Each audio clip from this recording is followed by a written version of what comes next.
সুপ্রিয় দর্শক মণ্ডলী, আসসালামু আলাইকুম।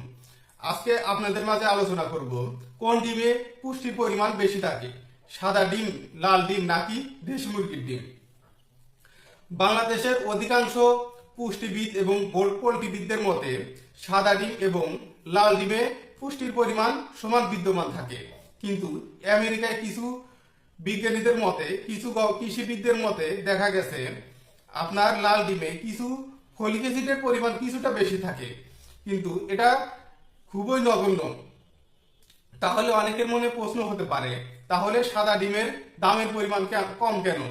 আসলে লাল ডিম এবং সাদা ডিম যেগুলো মুরগি দেয়, সাদা ডিম সাদা লেয়ারগুলো দেয়, এইগুলো মুরগির পালনের খরচটা খুবই কম, কিন্তু লাল লেয়ারদের খরচের পরিমাণ বেড়ে যায়।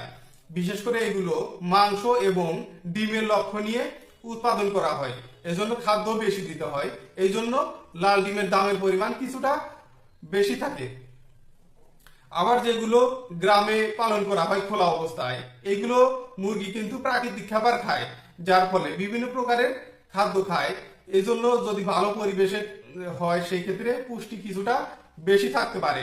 তবে এটা নির্ভর করে সম্পূর্ণ খাদ্য এবং পরিবেশের উপর, কোনো ডিমের কালারের উপর ভিত্তি করে না।